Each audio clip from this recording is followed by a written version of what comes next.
Now, a great pleasure for me to introduce our next speaker, who's a close friend and partner also of the Institute for Cultural Diplomacy for also a number of years now, and I'm very happy to welcome you back to the ICD. We've had the occasion of having a number of Irish delegations here, together with your presence, and Ambassador Mulhall has also been a big supporter of the Young Leaders programs, giving lectures to a number of groups of young leaders, also in the context of high-level conferences, also in last year's Berlin International Economics Congress. So it's really a wonderful tradition. Ambassador Dan Mulhall is currently, of course, the ambassador of Ireland to Germany and has a long career, which I won't go into now, but I'd like to just mention a few highlights, just so you can see again the international breadth of his career. Ambassador Mulhall has had diplomatic postings in New Delhi, Vienna, Brussels, Edinburgh, and Kuala Lumpur, where he was Ireland's ambassador to Malaysia, Thailand, Laos, and Vietnam from 2001 until 2005. August 2005, he was then appointed Director General of the European Union and OECD Division in the Department of Foreign Affairs based in Dublin. And currently, Ambassador Mulhall serves as the ambassadorial representative for the Republic of Ireland in Berlin.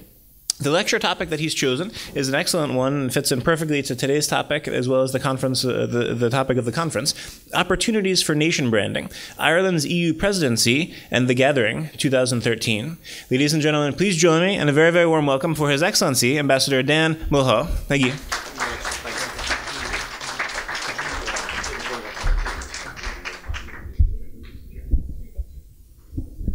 So, thank you very much for your words of welcome. Good to be here, as always.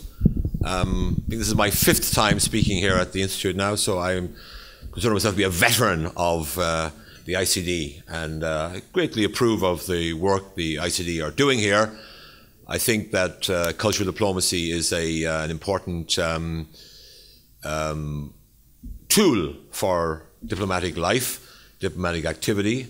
I'm a great believer myself in soft power, mainly because I don't have any hard power to deploy. So, I mean, I have a few. I do my weights every day, but I'm not sure that amounts to hard power. But soft power, I'm quite keen on. For example, I have my Twitter account, which I tweet every day on Irish issues, cultural, political, economic, full range. And my Twitter handle is IRLEMB Berlin. So I'm sure that some of you will undoubtedly want to become followers of the IRLEMB Berlin in the coming days, weeks, months and years. And thank you for that in advance. I'd also like to say that I'm very much a believer in cultural diplomacy. Our embassy has an active cultural program consisting of lectures, concerts of Irish music, and art exhibitions. We have a wonderful exhibition at the moment by an Irish artist who has taken very close-up photographs of the Irish coastline, not the wonderful vistas of the Atlantic crashing in to the coast of the west of Ireland, but rather small rock pools. And his idea is to show how there's wonderful beauty in nature, even at the micro level, not just at the macro level. So any of you who want to come over and view the exhibition, you'd be very welcome. The embassy is located in the Mendelssohn building, which was the building belonging to the Mendelssohn family, which produced Felix Mendelssohn, the great composer, and it's located on the 2nd floor, and the exhibition is there to be visited during office hours. So, let me start by making a point. It's a key point, I believe, which is that nation branding is a challenge for every country, but especially for small countries. Because now it doesn't mean that the big countries necessarily have the best brands in the world, because a big country can also create resistance, create resentment, its brand can be damaged by developments with which the bigger country might be connected.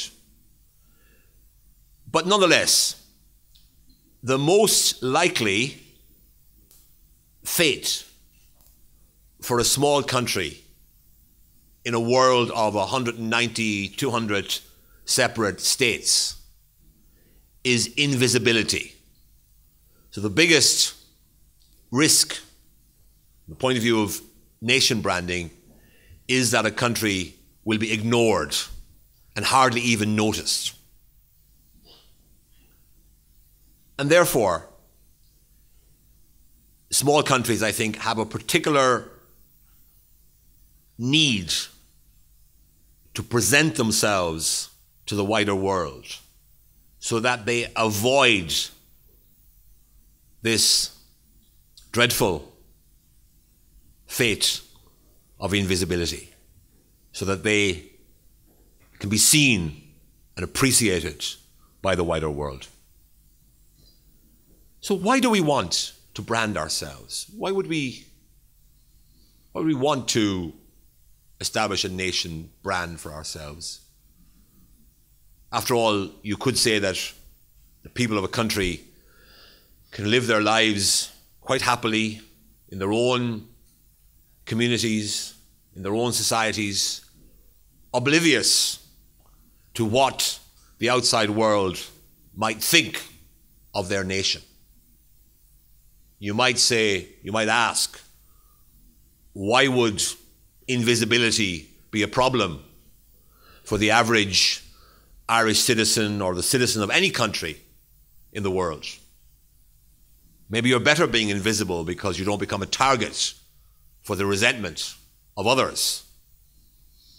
Maybe a quiet life in the sort of sidelines of world history is the best place that a country can aspire to be.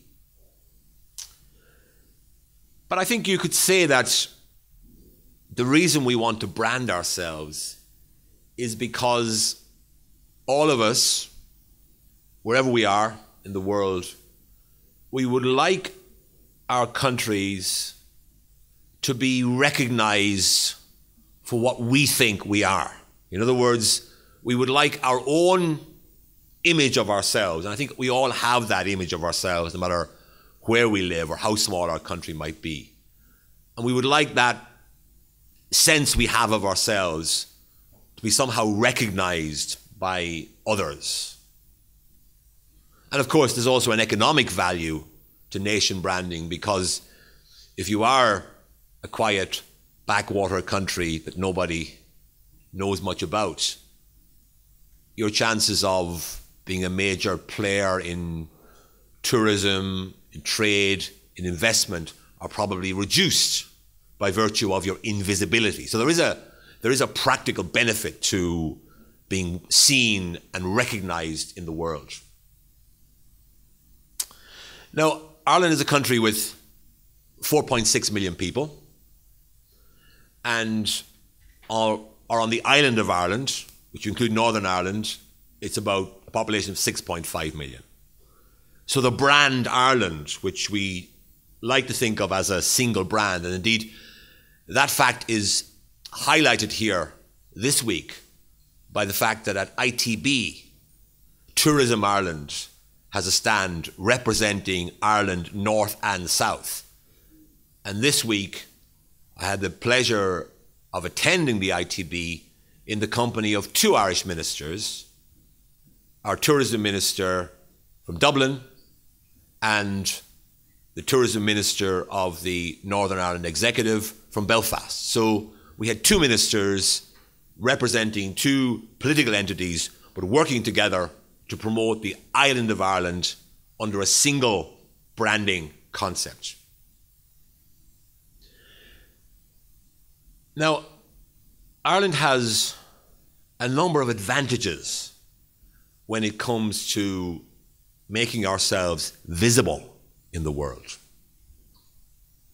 Firstly,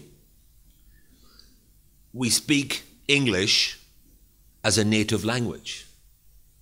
And that does make it easier for our writers, our dramatists, our filmmakers, and our pop stars to access and to be recognized around the world as coming from the island of Ireland. A second thing that we have is our global diaspora of people who identify strongly with Ireland. So, for example, the American ambassador here in Berlin is called Philip Murphy. His name is a far more typical Irish name than mine. And he is a representative of that global Irish community of people who have Irish names and Irish backgrounds, whose ancestors,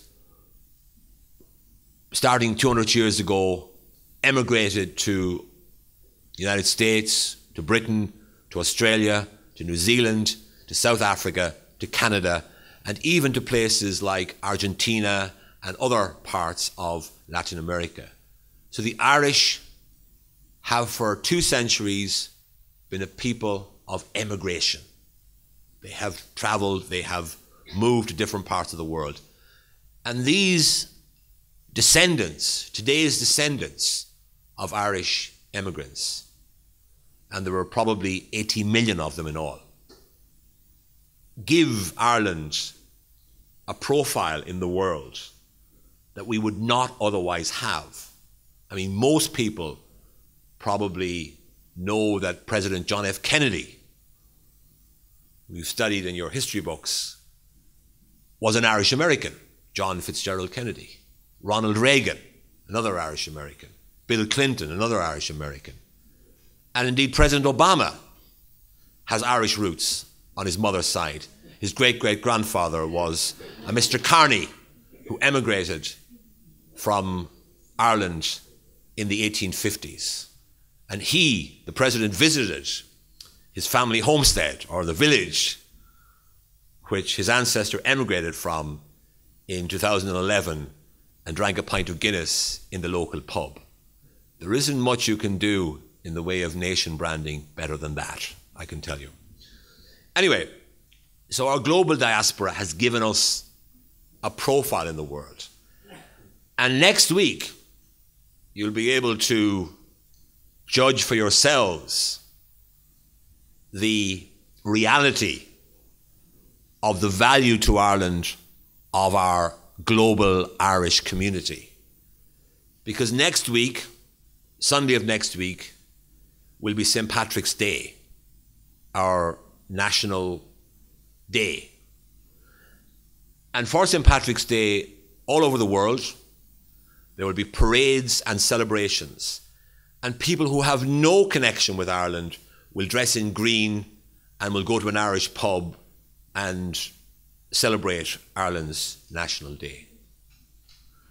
I would say that not many countries in the world have a national day that's better known or more widely celebrated than ours is.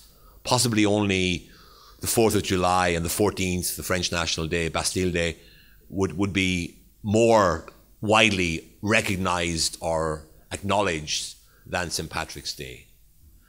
And St. Patrick's Day is a global phenomenon, not because of the 4.6 million people who live in Ireland, in our state, or the 6.5 million people who live on the island of Ireland.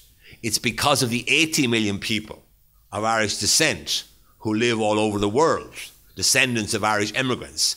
These are the people who have made St. Patrick's Day such an international phenomenon. And next week, Fifth Avenue will be closed for the St. Patrick's Day parade. Rivers will turn green in various parts of the US. And not only that, but here in Germany, in Berlin, the television tower at Alexanderplatz will turn green. The Allianz Arena, home of Bayern Munich, will turn green. The pyramids of Egypt will turn green. The welcome sign in Las Vegas, the fountains outside the White House, Sydney Opera House, Auckland Tower, Niagara Falls, Table Mountain. The Leaning Tower of Pisa will become the Greening Tower of Pisa. Okay?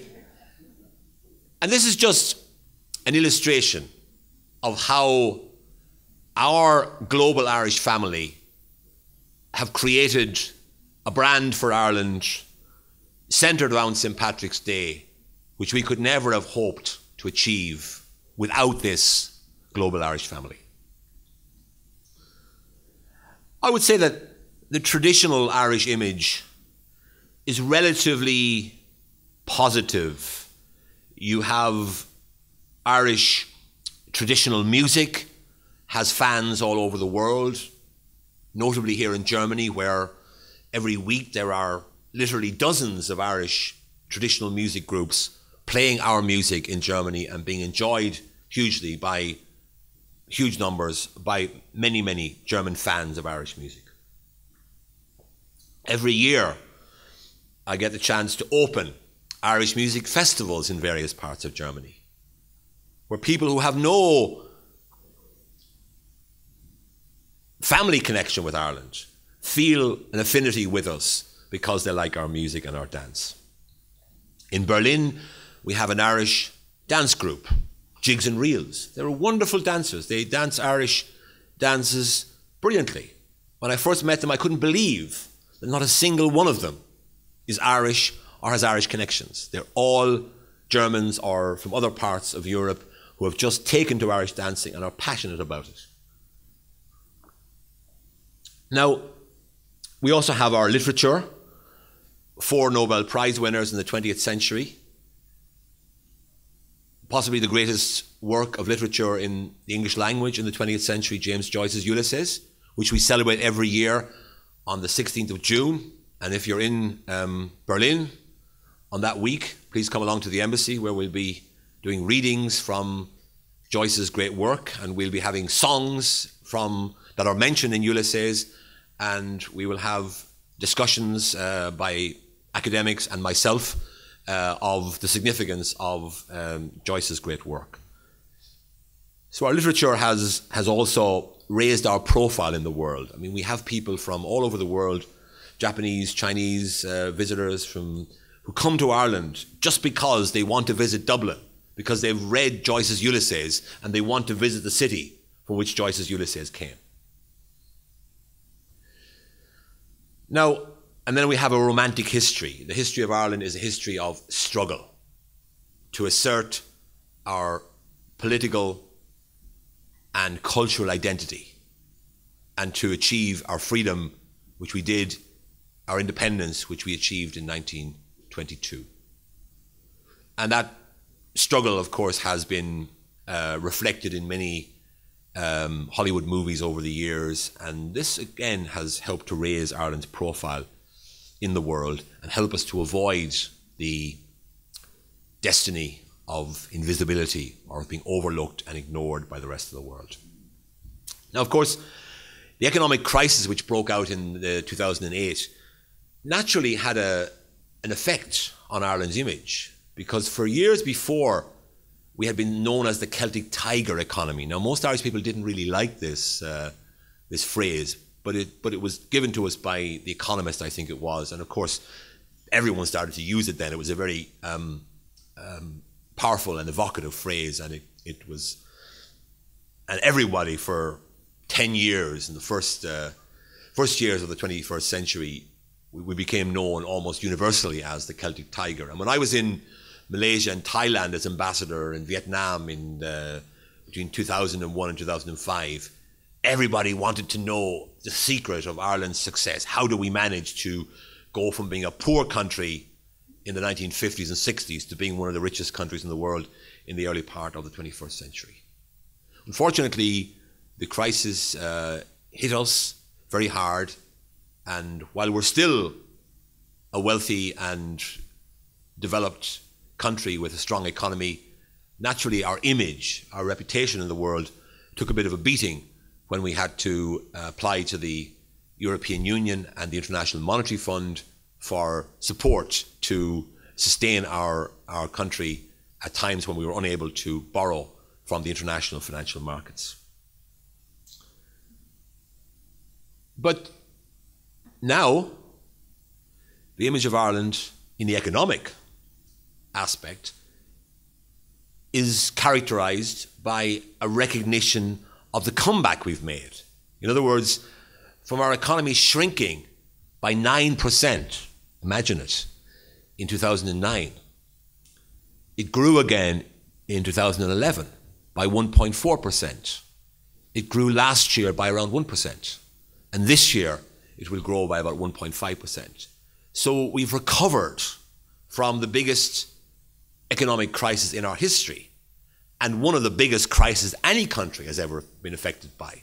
Because remember, the Irish taxpayer had to cover the losses of Irish banks, which amounted to 40% of Ireland's gross domestic product.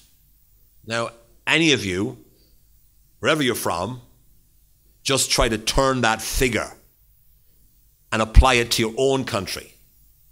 Work out what 40% of your country's GDP is, and imagine how that would have affected your people had they been obliged to pay such a huge amount of their national wealth to save a few banks that had made serious mistakes during the boom.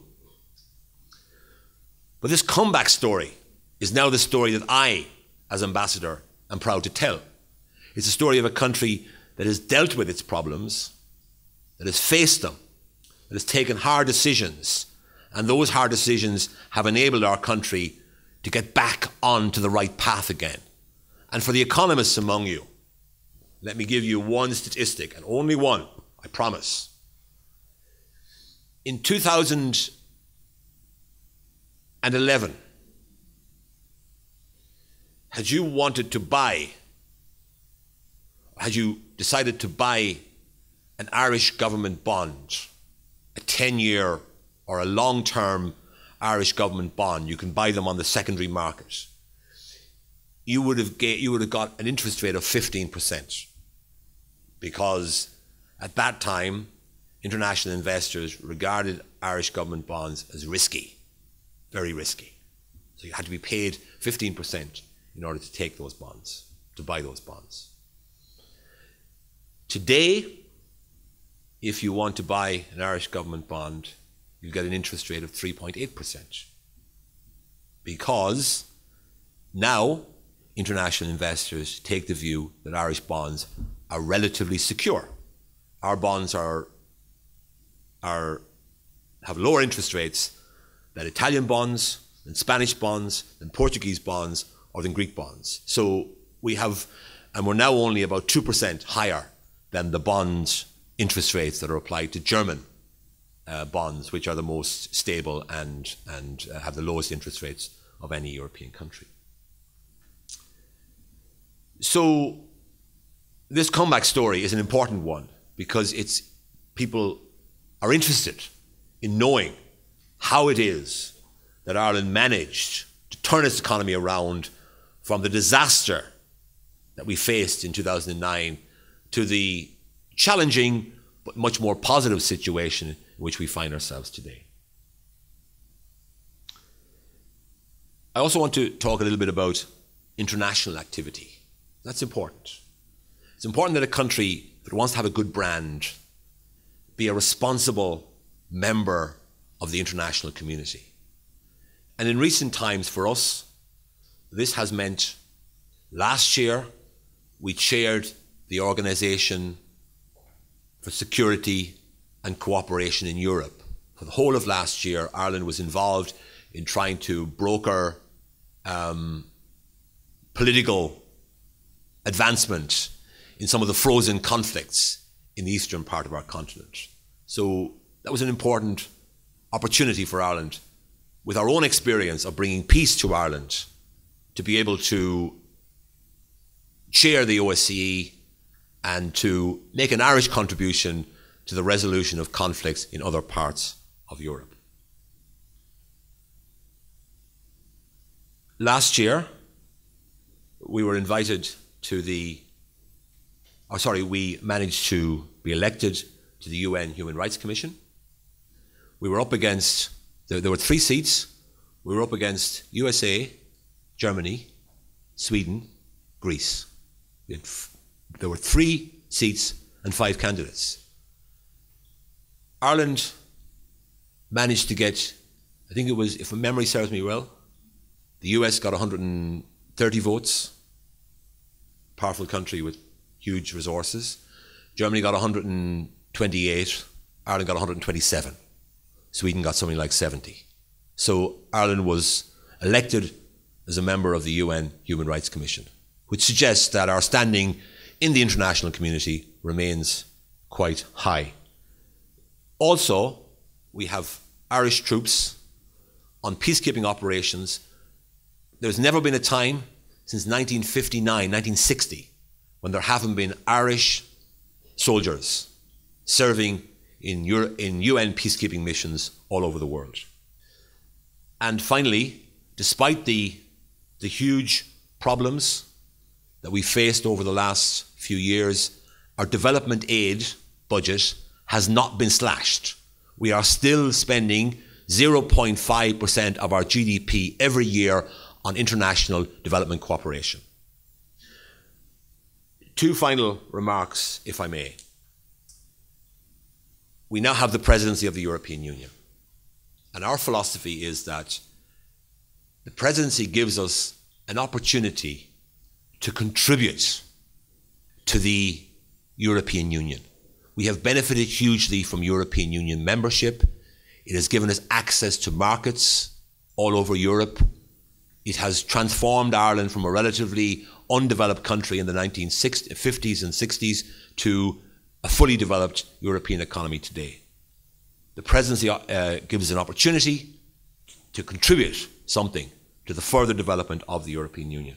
What we're doing is we're saying we have experience over the last few years of how to recover from a huge economic crisis. Europe as a whole needs a similar recovery. So we have established as our motto for the presidency 3 simple but powerful words: stability, jobs and growth. And we have focused on trying to learn the lessons from Ireland's experience and to use those lessons and apply them at the European level. And therefore, we are focusing heavily on youth unemployment, on combating youth unemployment, because we believe that youth unemployment poses a risk to the social cohesion of European countries. We are focused on improving the single European market so that we generate more jobs and more growth that will allow young people like yourselves to build lives for yourselves in Europe. And finally, we are trying to exploit the potential of the digital economy. We believe that Europe can benefit in the future from the digital economy. And I ask the question always, why is it that all the major companies from the digital economy, Google, Facebook, LinkedIn, Twitter and so forth, are all American companies? Why has no European been able to generate an idea like this? We have plenty of ideas in Europe. Why have we not managed to turn those ideas into major global businesses like Facebook and Google and so forth? And finally, I want to mention the gathering. The gathering, you may ask, what is the gathering? Well, the gathering is an effort on our part to connect with the 80 million people of Irish descent all over the world, and with the many millions of other people in different parts of the world who identify with Ireland. And the gathering is an invitation to all of those people to visit Ireland this year. And there are huge numbers of activities organised in order to ensure that people who come to Ireland this year for the gathering will be sure of a particularly warm welcome. In the Irish language, when we say welcome, we say Céad Míle Fáilte. And Céad Míle Fáilte means 100,000 welcomes. But that's what we say when we're saying welcome. We say Céad Míle Fáilte Rod. Right? So 100,000 welcomes. So we consider ourselves to be a welcoming people. And this year we have a special welcome for our visitors who come for the thousands of events that have been organised by communities all over Ireland to encourage people of Irish descent and people who identify with Ireland to come to Ireland this year, which will also, of course, help in our economic revival. So we hope that the gathering will contribute to our economic recovery. And I finally ask myself the question, what kind of brand do we want for Ireland? My answer is a modern, progressive, caring, tolerant society. We would want to be that for our own reasons. We would also want people outside of Ireland to recognise us for that fact. In his inaugural speech, our President, Michael D. Higgins, who is a poet in the Gaelic language and in English, he said that for the decade ahead, he said that Ireland, he wanted Ireland to open, I quote, a new chapter in its history based on a different version of our Irishness, end quote, and quote, to create a sustainable and prosperous economy and an inspiring model of a good society, end quote. So this crisis, I think, has encouraged us to rethink Irishness, to rethink what it means to be Irish. And the key thing for us will be to preserve those traditional virtues of the Irish, which have given us a positive image in the world, as reflected by the fact that we were elected to the UN Human Rights Commission last year, despite having very few resources to use in pursuing that election result. We want to retain those qualities while at the same time generating an evolving understanding of a new, changing and dynamic Ireland. So I'm happy to answer questions now, and afterwards I'll invite you to have some coffee and some Irish chocolates, some Irish shortbread biscuits, and some porter cake, which is made with Guinness, and some Irish whiskey cake. So I hope you'll enjoy this little taste of Ireland, and as some of you may decide to visit Ireland this year for the gathering. Thank you very much. Thank you.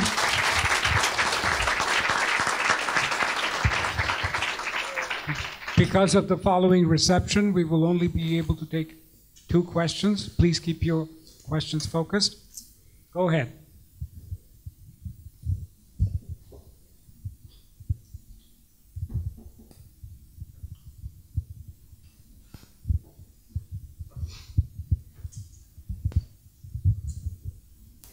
Hi, Ambassador. Thank you very much for your speech. It was very interesting. I'm Lena Campbell, a student here at the ICD. And I was just wondering, you mentioned Tourism Ireland and how it's for the whole island of Ireland. I know they're with the ITB and also they're involved with the gathering. Do you think this will open up maybe more opportunities for cross-border initiatives, both tourism and otherwise? Thank you. Well, of course, Tourism Ireland itself is a cross-border initiative, because in the past we had the Northern Ireland Tourist Board and Board Fáilte, which covered the rest of the island of Ireland. And now we have it, Tourism Ireland in Germany has one office and promotes the island of Ireland. And at the ITB stand, if you go there at the weekend, you visit the Ireland stand, you will see images of Northern Ireland and of other parts of Ireland together in the same place. And you can talk to people from the Guinness Storehouse in Dublin, which is the leading attraction in Ireland, but also to representatives from the Titanic Centre in Belfast, or from the Joints Causeway Heritage Centre, which is a new and exciting attraction in Northern Ireland. So, and certainly we know that tourists who come in to Dublin, a percentage of those tourists will travel to Northern Ireland. And for example, I'll give you one example, golf tourists.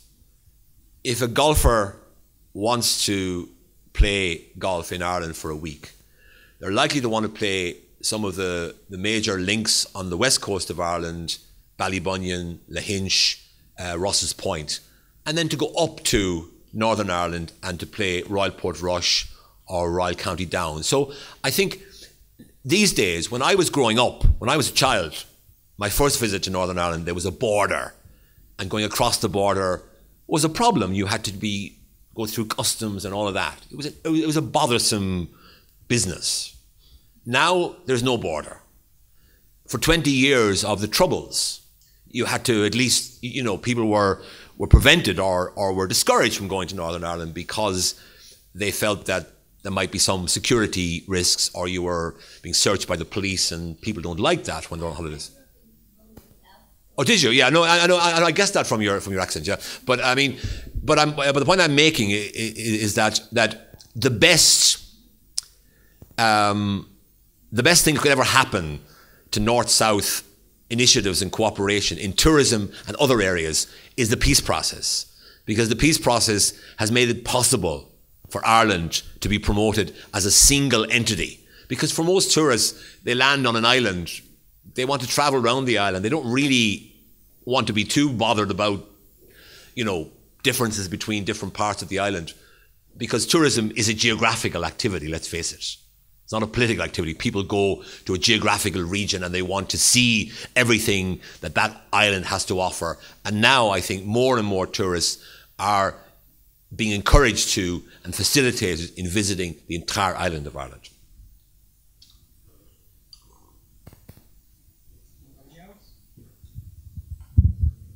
Thank you very much for your wonderful presentation. My name is Rahma. I am a student of ICD. You said you are planning to increase the job opportunities in Ireland. Well, in Europe as well. In Europe as well. Mm-hmm. We have heard from other European countries that they are considering vocational education as the means of increasing jobs. And what about Ireland? Thank you. Well, I think yes, it is true that that the German model of vocational education is becoming more and more interesting for other European countries. And certainly one of the things we need to do in Europe is to encourage more people to move to different parts of Europe where the job opportunities arise. And in the past, there are two problems with people moving from country to country in Europe. The first is language, where people feel that I don't speak German, I don't think I'd be able to manage in Germany. It's untrue.